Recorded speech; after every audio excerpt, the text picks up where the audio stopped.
దేవుని వెదికే వారెవరు లేరు, అందరూ త్రోవ తప్పి ఏకముగా పనికి మాలిన వారు అయ్యారు. మేలు చేయవాడు లేడు, ఒక్కడైనా లేడు. వినండి ఈ మాటలు. నీతిమంతుడు లేడు, ఒక్కడు కూడా లేడు. గ్రహించేవాడు లేడు, ఒక్కడు కూడా లేడు అని చెబుతూ అందరూ ఏకముగా పనికి మాలిన వారయ్యారు అని ఇక్కడ పౌలు గారు రోమా పట్టణములో ఉన్న సంఘానికి రాస్తూ మాట్లాడుతున్నాడు. అక్కడ ఉన్న సంఘములోనట ఒక్కడు కూడా నీతిమంతుడు లేడట. ఆ సంఘానికి ఉత్తరం రాస్తూ పౌలు చెప్తున్న మాట ఏంటనంటే, గ్రహించేవాడు ఒక్కడు కూడా లేడంట. మరి ఏంటి అనంటే, అందరూ ఏకముగా పనికి మాలిన వారయ్యారు. నోవహు రోజుల్లో ప్రభువు భూమి అంతా వెతికాడటండి. ఆదికాండం 6వ అధ్యాయము ప్రారంభపు ఆ వచనం నుంచి మనం చదువుతుంటే, భూమి అంతా వెతికితే నోవహును గురించి ప్రభు ఏమంటాడనంటే, ఈ తరము వారిలో నీవే నా ఎదుట నీతిమంతుడవుగా కనబడుతున్నావు కనుక నీ ఇంటి వారి కొరకు ఒక ఓడను సిద్ధం చేసుకోమని చెప్తున్నాడు. ఇక్కడ 2 సంఘాలను నేను మీకు చూపిస్తున్నాను. ఒక సంఘంలోనేమో నీతిమంతుడు ఒక్కడు కూడా లేడు, ఎంత వెతికినా ఒక్కరు కూడా కనిపించట్లేదట. గ్రహించేవాడు ఎవరు లేరట, అందరూ పనికి మాలిన వారు అయిపోయారు. ఇంకొక సంఘం ఉంది. ఆ సంఘం ఆ రోజుల్లో ఉన్న సంఘం 8 మంది ఆ సంఘం అని బైబిల్ చెప్తోంది. స్తోత్రం చెప్పాలి మంచిగా. ఎంతమంది? 8 మంది. ఆ 8 మంది సంఘమును గురించి మాట్లాడుతూ ప్రభు అంటాడు, ఈ తరము వారిలో నీవే నా ఎదుట నీతిమంతుడవగా కనబడుతున్నావు అని చెప్తున్నాడు. ఈ 2 సంఘాలలో మీరు ఏ సంఘములో ఉంటే బాగుండు అనుకుంటారో ఆలోచించుకోవాలి. స్తోత్రం చెప్తారో ఒకసారి మంచిగా చెప్పాలి. హల్లెలూయా. ఈ 2 సంఘాలలో మీరు ఏ సంఘములో ఉంటే బాగుంటుంది అనుకుంటారు? ఒకసారి ఈ మాటలను కొంచెం వివరంగా మనం ఆలోచించడానికి మత్తయి సువార్త 23వ అధ్యాయం 28వ వచనాన్ని చదివి చూడండి ఒకసారి. మత్తయి సువార్త 23వ అధ్యాయం 28 ఒక్కసారి చదువుదాం. అలాగే మీరు వెలుపల మనుషులకు నీతిమంతులుగా అగపడతారు కానీ లోపల వేషధారణతో అక్రమముతో నిండిపోయి ఉన్నారు. అయ్యో వేషధారులైన శాస్త్రులారా, పరిసయ్యులారా, ప్రవక్తల సమాధులను కట్టిస్తూ నీతిమంతుల గోరీలను శృంగారిస్తూ. ఈ మాటలు వినండి. ఇక్కడ కొంతమందిని ప్రభువు మనకు చూపిస్తూ అంటాడు, వారు వెలుపల మనుషులకు నీతిమంతులుగా కనబడాలనుకుంటారంట. నీతి అనే దాని గురించి ఒకసారి మనం ఆలోచన చేస్తే, రోమా పట్టణములో ఉన్న సంఘమును గురించి పౌలు మాట్లాడుతూ అంటాడు, ఒక్కరు కూడా నీతిమంతులు లేరు. కానీ ఇక్కడ కొంతమంది మనకు కనిపిస్తున్నారు. వారు ఎలా ఉంటారనంటే మనుషులకు నీతిమంతులుగా కనబడతారంట. ఇది నాన్న లోకం దాదాపుగా అలాగే కనిపిస్తుందని చెప్పాలి. స్తోత్రం చెప్పాలి మంచిది. పౌలు తిమోతికి రాస్తంటాడు, పైకి భక్తి గల వారి వలె కనబడతారంట. ఇంతకీ ఆ భక్తిలో ఉన్న శక్తి వారు ఆశ్రయించరు. వారికి కావలసిన శక్తి అవసరం లేదు. పైకి మాత్రం భక్తి వేషం వేసుకొని పౌలు ఏమంటారనంటే మీరు పైకి భక్తి గలవారుగా కనబడుతున్నారు. యేసుప్రభు ఏమంటారనంటే నీతిమంతులుగా పైకి మనుషులకు వెలుపల నీతిమంతులుగా కనబడుతున్నారు, కానీ లోపల వేషధారణ అక్రమం.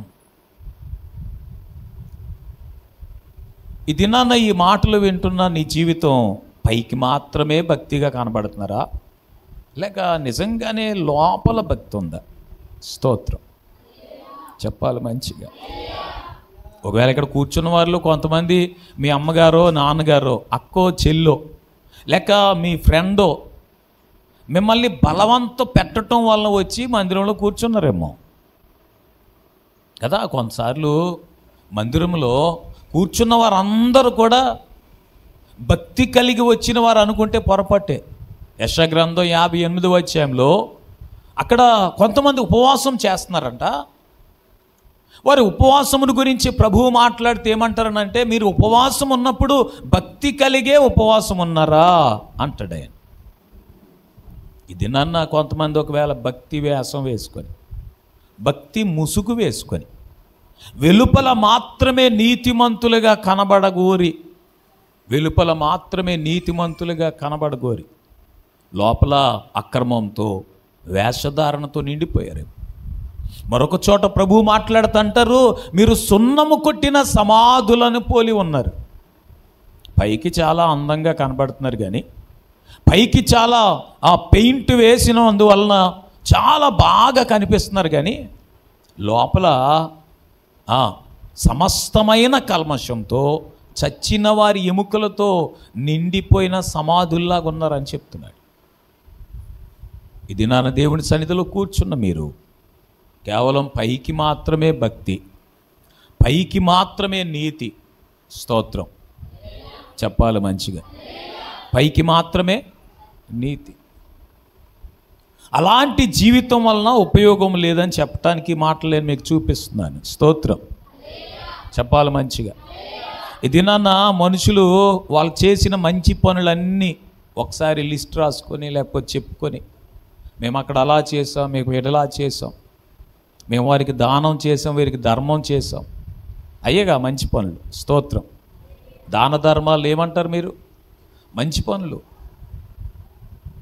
దాన ధర్మాలతో పరలోకం వెళ్ళిపోదామని పెద్ద ప్లాన్ వేసుకుంటున్నారు జనాలు. స్తోత్రం. నేను కొంతమందిని గురించి మాట్లాడతాను. Birthday with beggars. అర్థమవలేదు మీకు? Birthday with beggars. కొంతమంది మేము మా పుట్టినరోజు రోజున కుష్టు రోగుల మధ్యకి వెళ్ళి పళ్ళు పాలు పంచాం. అది ఎవరిది అనుకుంటున్నారు? ఫోటోల కోసం పోజులు ఇచ్చే బ్యాచ్ అది. ఆ బ్యాచ్తో ఈ బ్యాచ్ అంటున్నాను, దాన్ని అర్థం చేసుకోండి. దినాన్న దేవుని బిడ్డలు కూడా వారితో కలిసిపోయి ఒకవేళ మీ ఇంట్లో పెళ్లి రోజో పుట్టినరోజో లేకపోతే పాస్ అయినందుకో లేకపోతే పెళ్ళి అయినందుకో లేక బిడ్డ పుట్టినందుకో ఏదో మీరు అనుకున్నది జరిగినందుకో మీరు ఏదైనా సెలబ్రేట్ చేసుకోవాలనుకుంటే పాస్టర్ గారితో ప్రార్థన చేయించుకోవటమో సంఘంతో కలిసి సంతోషపడటమో అది దేవునికి ఇష్టంగా అనిపిస్తుంది. స్తోత్రం. పుట్టినరోజు రోజున వెళ్ళి అడుక్కునే వాళ్ళతో తిరగటం ఏంటో నాకు అర్థం అవలే. మీరు అలా చేసి ఉండరు, ఎక్కడైనా చూసుంటారేమో వినుంటారేమో. తెలియకపోతే నేను వాళ్ళకి పెట్టాను పేరు ఏంటనంటే బర్త్డే విత్ బెగ్గర్స్.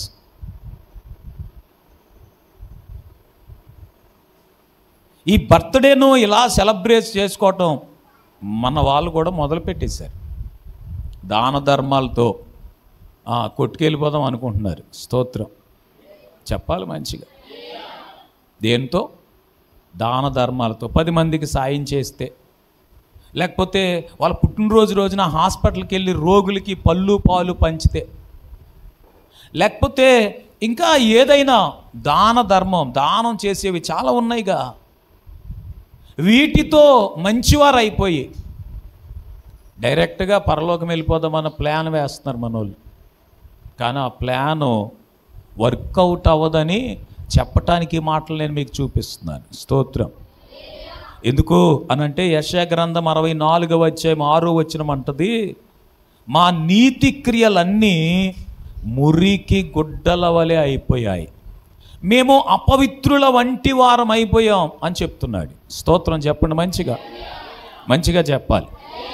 మా నీతి క్రియలన్నీ ఎందుకు అనంటే మనుషుల ఎదుట వెలుపల నీతిమంతులుగా అనిపించుకోవాలని. ఏమనుకోవాలని? నీతిమంతులుగా అనిపించుకోవాలని. ఇది నాన్న లోకములో చాలామంది మనుషుల ఎదుట మంచివారే. ఆ ఏరియాకి వెళ్ళి వాళ్ళ గురించి మీరు అడిగారు అనుకోండి, ఏం చెప్తారనంటే, ఓ చాలా మంచిదండి అబ్బాయి, ఆ అమ్మాయి చాలా మంచిదండి, ఆ ఫ్యామిలీ చాలా మంచిదండి. మనుషుల చేత మంచివారు అనిపించుకునేవారు భూమి మీద చాలామంది ఉన్నారు. వెలుపల నీతిమంతులుగా కనిపించేవారు కూడా చాలామంది ఉన్నారు. పైకి భక్తి గల వారి వలె ఆదివారం వచ్చిందంటే చాలు మందిరానికి వచ్చే మీరు కానీ నేను కానీ చేతిలో బైబిల్ ఉంటుంది. ఈ రోజునంటే రంగురంగుల బట్టలు వేసుకుని వచ్చాం, కానీ ఇప్పుడు మొదటి ఆదివారం అనుకోండి అసలు దేవదూతల్లా కనిపిస్తాం. స్తోత్రం చెప్పండి. మంచిగా పక్క వాళ్ళకి సెకండ్ ఇచ్చి చెప్పండి, దేవదూతలా కనిపిస్తామని చెప్పండి. మీరు వాళ్ళు అంత సంతోషంగా వాళ్ళు మిమ్మల్ని దేవదూత అంటున్నప్పుడు మీరు దెయ్యంలాగా ఎట్టకండి ఫేసు. వాళ్ళకు కూడా చిరునవ్వు నవ్వుతూ సెకండ్ ఇచ్చి పలకరించండి ఒకసారి. అయితే నేనేమంటానంటే, వాళ్ళు అలా అంటున్నందుకు తగినట్టుగా నిజంగానే నీతిమంతులుగా భక్తిపరులుగా మనం మారిపోతే బాగుంటుంది. స్తోత్రం చెప్పాలి. మంచిగా ఈయన అంటాడు, మా నీతి క్రియలన్నీ మురికి గుడ్డలైపోయాయి.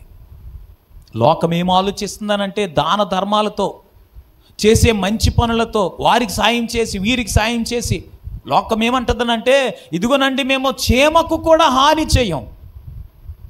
చీమకు కూడా హాని చేయనంత మాత్రాన డైరెక్ట్గా మీకు పరలోకానికి హైవే వేయబడిందని అనుకుంటే పొరపాటు. 4 లైన్ కాదు 6 లైన్ వేసేసారు, ఇక అడ్డు ఆపు లేకుండా దూసుకెళ్ళిపోవటమే అనుకోవద్దు. బైబిల్ చెప్తుంది, యేసు రక్తం ప్రతి పాపము నుండి మనలను పవిత్రులుగా చేస్తుంది. స్తోత్రం చెప్పండి. హల్లెలూయా. యేసు రక్తం ఏం చేస్తుంది? అంతేకాదు రోమీలకు రాస్తూ 3వ అధ్యాయం 24వ వచనంలో ఏమంటారనంటే, దేవుడు మనలను ఉచితముగా నీతిమంతులుగా చేశారని చెప్తుంది బైబిల్. స్తోత్రం. ఆయన కృప మాత్రమే మనల్ని నీతిమంతులుగా చేస్తుంది. ఆయన దగ్గరికి వెళ్ళినప్పుడు మనం చెప్పుకోవటానికి మంచి పనులు ఉండాలి. ఎందుకనంటే కొరింథీయులకు రాస్తూ 2వ పత్రిక 5వ అధ్యాయం 10వ వచనం అంటుంది, మనుష్యుడు ఈ దేహముతో చేసిన పనులు మంచివైనా సరే చెడ్డవైనా సరే చేసిన ప్రతి కార్యమును గురించి దేవునికి లెక్క చెప్పాలి. అయినా దేవుడు తన కృపచేత నీతిమంతులుగా చేస్తే తప్ప నువ్వు చేసిన మంచి పనులు లేదో. లోకంలో చాలామంది ఎలా బ్రతికేస్తున్నారనంటే, ఎలా భ్రమలో ఉన్నారనంటే, నేను మందిరానికి రానంత మాత్రాన పాపినేం కాదు అని బ్రతికేస్తున్నారు. అంటే వాళ్ళు చేసే పనుల్లో వారు ఏమనుకుంటారనంటే, నీతిమంతుణ్ణి నీతిమంతురాల్ని, నేను భక్తుణ్ణి, నాకున్న దైవభక్తి ఇంత అంత కాదు, నేనేమీ చెప్పుకోదగినంత చెడ్డ పనులేమీ చేయట్లేదు. వీరి నీతి ఎలాంటిది అనంటే, దేవుని మందిరానికి 2 వ్యక్తులు వచ్చారు. అందులో ఒకడేమో సుంకరి, ఒకడేమో పరిసయ్యుడు. ఇప్పుడు మనం చెప్పుకునే వారి నీతి ఎలాంటిదనంటే, పరిసయ్యుని నీతి లాంటిది. మంచి కార్యాలే చెప్తున్నాడు, అయ్యా నేను దొంగను కాదు, వ్యభిచారిని కాదు, అన్యాయస్తుని కాదు, చివరికి ఈ సుంకరిలాగా కూడా నేను బ్రతకట్లేదు, నేను చాలా మంచిగా బ్రతుకుతున్నానని చెప్తున్నాడు. ఈ దినాన చాలామంది అలా అనుకుంటూ అలా అనుకొని బ్రతికేస్తూ దేవుని నీతి అంటూ వారికి తెలియకుండా బ్రతుకుతున్నారని చెప్పడానికి ఈ మాటలు నేను జ్ఞాపకం చేస్తున్నాను. స్తోత్రం. హల్లెలూయా. ఈ రోమీలకు రాసిన ఉత్తరంలోనే పౌలు గారు 10వ అధ్యాయము మొదటి 3 వచనాలు చదువుతుంటే, నా సహోదరులారా, ఇశ్రాయేలీయులు రక్షణ పొందాలని నా హృదయాభిలాష, నా ప్రార్థన అని చెబుతూ, పొందాలని నేను నా హృదయాభిలాష, వారి విషయమైన దేవునికి చేసే ప్రార్థన, వారు దేవుని యందు ఆసక్తి కలిగిన వారు, వారిని గురించి నేను అలాగే సాక్ష్యం చెప్తాను, అయినా వారి ఆసక్తి జ్ఞానానుసారమైంది కాదు. ఎందుకు అనంటే వారు దేవుని నీతిని ఎరుగక స్వనీతిని స్థాపించాలనుకుంటున్నారని చెప్తున్నాడు. వినండి జాగ్రత్తగా. ఇశ్రాయేలీయులు రక్షణ పొందాలని నా ప్రార్థన, నా హృదయంలో ఉన్న ఒక బలమైన ఆశ కూడా అదే. ఎందుకు అనంటే వారు దేవుని పట్ల ఆసక్తి కలిగిన వారే. స్తోత్రం చెప్పాలి మంచిగా. మందిరములో ఉన్నందుకే కాదు, మందిరములో లేని చాలామంది కూడా ఈ దినాన్న దేవుని పట్ల ఆసక్తి కలిగిన వారే. తెల్లవారు 4 గంటలకు లేచి ఏంటిది బట్టలతోనే మొత్తం తడి మడి చేసేవాళ్ళు కూడా దేవుని పట్ల ఆసక్తి ఉన్న వాళ్ళే. వారికి దేవుడు అంటే ఆశ. దేవుడు ఎవరో తెలియదు కానీ వారికి కూడా ఏంటిది దేవుడు అంటే ఆశ. మామూలు మాటలు అనుకుంటున్నారు ఏంటండి. వారు చేసే భక్తి విషయంలో కూడా జ్ఞానము లేకుండా, కొంచెం కూడా బుద్ధి లేకుండా, అది చెట్టో అది పొట్టో లేకపోతే వారు తిరుగుతున్నది ఎక్కడో, వారు నమస్కరించేది ఎవరికో ఏమీ ఆలోచించుకోకుండా దేవుని పట్ల వారికి ఉన్న ఆసక్తి గొప్పదే, మంచిదే. పౌలు అంటారు వారు దేవుని పట్ల ఆసక్తి కలిగిన వారేనని సాక్ష్యం చెప్తారు. కానీ వారి ఆసక్తి జ్ఞానానుసారమైంది కాదు. ఎందుకు అనంటే వారికి దేవుని నీతి ఏంటో తెలియదంట. ఎవరి నీతి తెలీదు? దేవుని నీతి తెలియదు. ఇది నా మనుషులు ఎలా బ్రతికేస్తున్నారంటే వారు చేసే పనులను బట్టి నేను మంచివాడినే, నేను మంచిదాన్నే. వారు చేసే భక్తిని బట్టి నా భక్తి బాగానే ఉంది, నేను దేవుని పట్ల బాగానే ఉన్నాను. హల్లెలూయా. దేవుని విషయానికి వచ్చేసరికి వారు ఏం చేస్తున్నారో, ఎందుకు చేస్తున్నారో కూడా తెలియదండి. దేవుని నీతి నెరుగక వారు తమ స్వనీతిని స్థాపించాలనుకుంటున్నారు. మీరు ఎలా ఉన్నారు?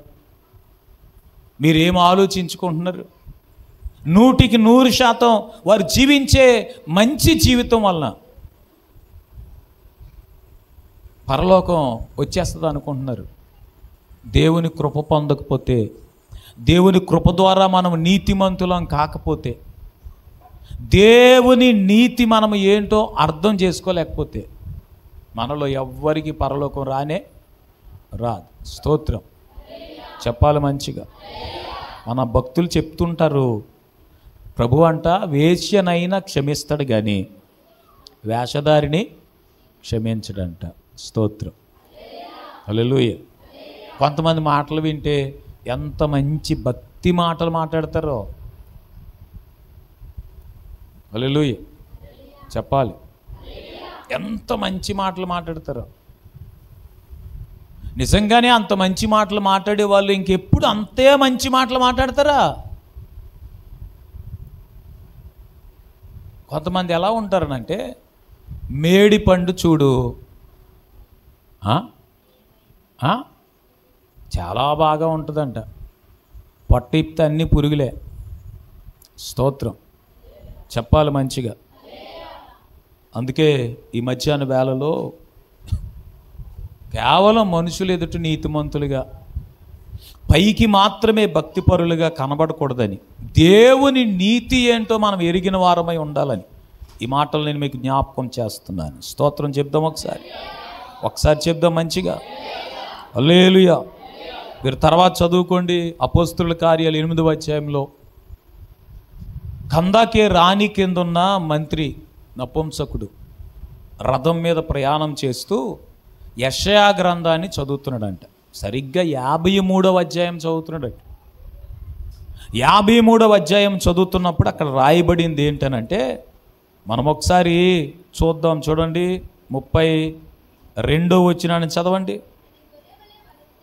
ఆయన గొర్రె వలె వదకు తేబడెను, గొర్రె బొచ్చు కత్తిరించు వాని ఎదుట గొర్రె పిల్ల ఎలాగూ మౌనంగా ఉంటుందో అలాగే ఆయన నోరు తెరవకుండెను.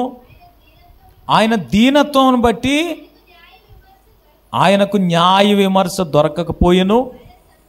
ఆయన సంతానము ఎవరు వివరింతురు?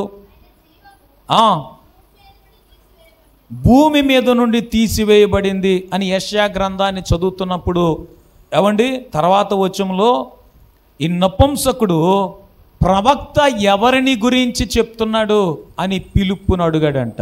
స్తోత్రం చెప్పాలి మంచిగా. ఆ పై వచనాల్లో మీరు చదువుతుంటే ఈ నపుంసకుడు మంత్రి గారు, ఈయన ఫైనాన్స్ మినిస్టర్. ఈ మంత్రి రథం మీద వెళ్ళిపోతుంటే దేవుని ఆత్మ పిలుపును ప్రేరేపించారు. పరిగెత్తుకుని వెళ్ళి రథం పక్కన నిలవబడి పరిగెడుతూ అంటాడు, నువ్వు చదువుతున్నది నీకు అర్థమవుతుందా అని అడుగుతున్నాడు. దేవుని నీతి ఏంటో మనకు అర్థం కావాలి. స్తోత్రం చెప్పండి. నపుంసకుడు యెషయా గ్రంథం చదువుతున్నాడు కానీ అతనికి అర్థం కావట్లేదట. దేవుడు పిలుపును పంపించారు, నువ్వు చదువుతున్నది నీకు అర్థమవుతుందా అని అడిగితే, ఎవరైనా వచ్చి నాకు వివరించకపోతే నాకు ఎలా అర్థమవుతుంది అని అర్థం చేసుకోవటానికి మనస్సు కలిగిన వాడై పిలుపును రథం ఎక్కించుకొని, ఈ మాట ప్రవక్త తనను గురించి చెప్తున్నాడా లేక ఇంకెవరిని గురించి అయినా చెప్తున్నాడా? దేవుని వాక్యాన్ని వింటున్న మీరు ఈ మాటలు వింటూ ఉన్నప్పుడు ఈ మాటలు నా కొరకేనా? ఎక్కువ మంది ఈ మాటలు నా కొరకు కాదు, ఈరోజు పాస్టర్ గారు పలానా వారి కోసం చెప్తున్నారు అనుకునే బ్యాచ్లో ఉంటారు. కనుకనే మారు మనసు కానీ రక్షణ కానీ సంవత్సరాలు గడిచిపోతున్నా యేసు ప్రభు వారికి అర్థం కావడం కానీ లేకుండానే జీవితం అయిపోద్ది. స్తోత్రం చెప్పాలి మంచిగా. ఎందుకంటే పాస్టర్ గారు అలాగంటారనంటే, కొంతమంది నాకు తెలిసిన వాళ్ళు, ఇదిగో ఈ పిల్లలు ఉన్నారు కదా, ఇంత పిల్లలు అప్పటి నుంచి సండే స్కూల్కి వచ్చి ఇప్పటికీ చర్చికి వస్తున్నారు, వారికి ఇంకా యేసు ప్రభు అర్థం అవ్వలేదు. అందుకే నేను ఎప్పుడూ అంటుంటాను, చదువుకునే వాటిల్లో సబ్జెక్టుల్లో మ్యాథ్స్ సబ్జెక్టు, లెక్కల గణిత శాస్త్రం బాగా కష్టం అనుకుంటే ఇంజనీర్లు అయిపోతున్నారు, ఇంకా టీచర్లు అయిపోతున్నారు. లెక్కలైనా అర్థమవుతున్నాయి కానీ గణితమైనా అర్థమవుతుంది. కానీ ఒకవేళ సైన్స్ సబ్జెక్టుల్లో ఫిజిక్స్ కెమిస్ట్రీ కష్టం అనుకుంటే సైంటిస్టులు అయిపోతున్నారు. కానీ చాలామందికి యేసు ప్రభు ఇంకా అర్థం కావట్లే. హల్లెలూయా చెప్పాలి మంచిగా. ఇక్కడ కూర్చున్న మిమ్మల్ని యేసు ప్రభు అంటే మీకు ఇష్టమేనా అని అంటే సంతోషంగా 100కి 150% మాకు ఇష్టమని అని చెప్తారు. ఎంత?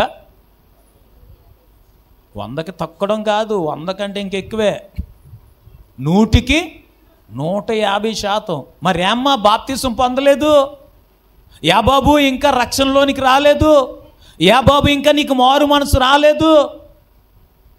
నీ మనసులో బహుశా యేసు ప్రభు మిగతా వారితో కలిసి ఒక ఆయన, నీ ఉద్దేశంలో యేసు ప్రభు ఓ మంచి దేవుడు, అంతేగాని నీ కొరకు రక్తము కాచిన రక్షకుడు అనే మాట నీకు ఇంకా అర్థం కాలే. స్తోత్రం చెప్పాలి మంచిగా.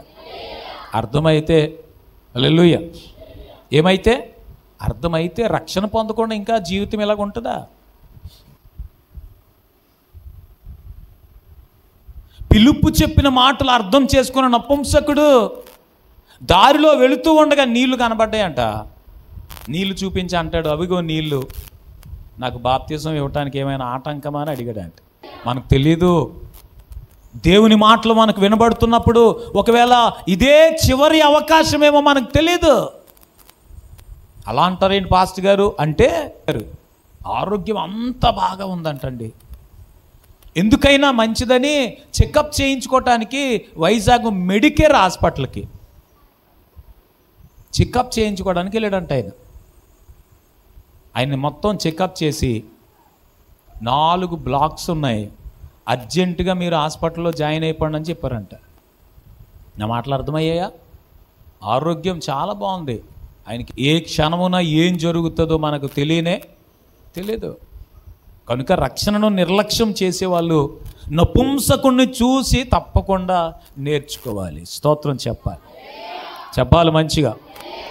ఎందుకు అనంటే ఈ దినాన చాలామందికి దేవుని నీతి ఏంటో అర్థం కాలేదని చెప్పాలి.